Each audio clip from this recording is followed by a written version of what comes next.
administrasyon, anuman kulay sa politika, hanggang meron tayong systemic change and transformation.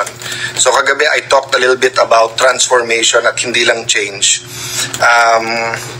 I will address that more over the weekend and this week. Pag-pray nyo po ang Senado, maraming nagto-talk about the leadership. I'll talk about that later on kasi I was actually asked about it and offered 2 weeks ago, but tandaan nyo po yung nangyari sa House of Representatives. Ang dami ko pong katabi, ang dami pong naging loyal, ang dami pong tunay na kaibigan. Naintindihan ko naman yung iba, pero masakit pong maiwanan. Kaya sinabi ko po kay Senate President Cheese na makakaasa ka sa akin at kung may problema ako sa iyo ko sasabihin, hindi yung aalis ako dun sa grupo, So having said that, mga kasama, pag-pray nyo lang kami, pero simple lang prayer namin. Lord, put us where you want us to be and to do what you want us to do. So, halimbawa, ngayon nasa minority, may purpose po yan. So my job now is not to dream about the majority or higher position, but to focus on how we can be the best opposition or minority. Meaning, not only criticizing, emphasizing the problem, but showing alternatives, showing better solutions. Diba? Mabilis at matapang na mga solusyon. Diba?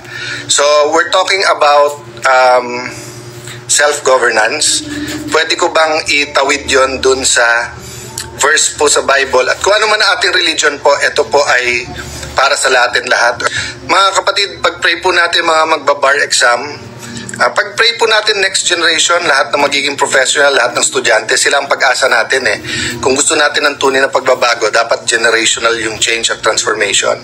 Imagine kung lahat ng abogado ay hindi papayag po sa masamang areglo, hindi papayag po sa lagayan, hindi papayag po sa kahit anong kalokohan, then we'll all be in better hands. Sabi nga po ni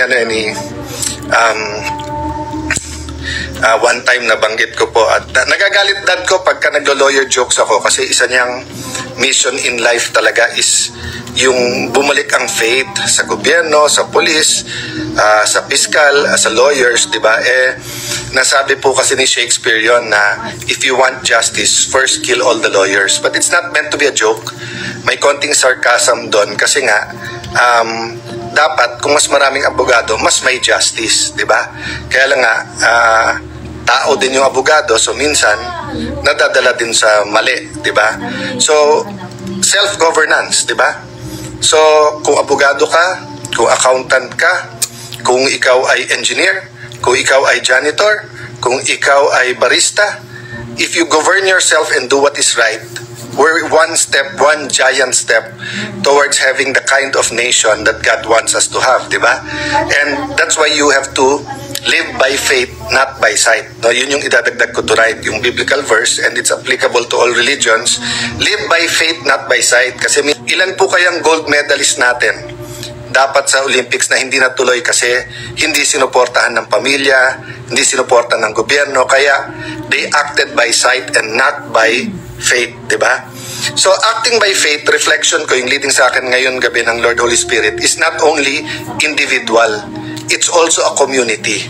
Kung wala tayong believe sa sarili nating homeowners association na maayos natin ang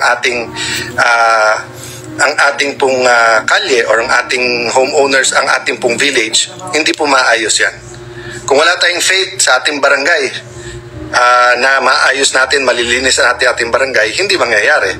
So we have to live by faith and self-governance, but after that, may community governance din na lahat tayo nagtutulong-tulong at naniniwala sa isa't isa. So iwanan kong question sa inyo this morning at sagutin din natin mamaya.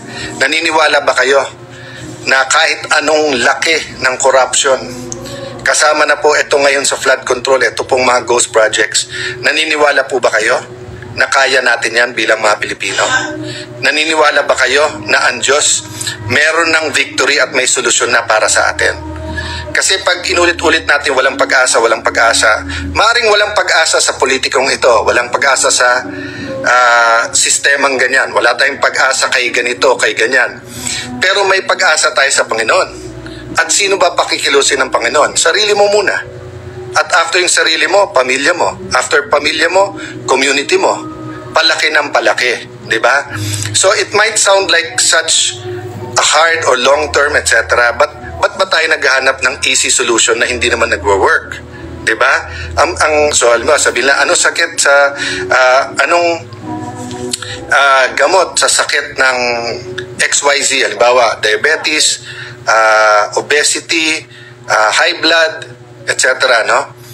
Of course, pag meron ka na nun, edi doktor magsasabi sa'yo kung anong sagot. But as a nation, ang sagot is healthy living, di ba? Proper nutrition, simula sa pagkabuntis, yung prenatal, yung check-ups, yung nutrition ng nanay hanggang sa pagnanganak, hanggang dun sa first 1,000 days, hanggang sa paglumalaki, yung balanced diet, di ba?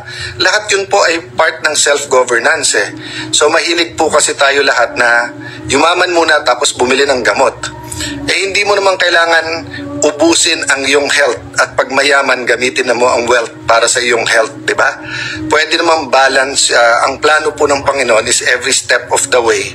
May plano po talaga sa atin, may kabutihan sa atin. Kaya lang, mahilig tayo sa shortcut. At yung shortcut is almost never good kasi, and that's what living by sight rather than living by faith is. So I'll elaborate, but so prayers po, prayers move mountains po. So prayers can also move the Senate, and prayers will move our nation towards the direction that God wants it to go. God bless.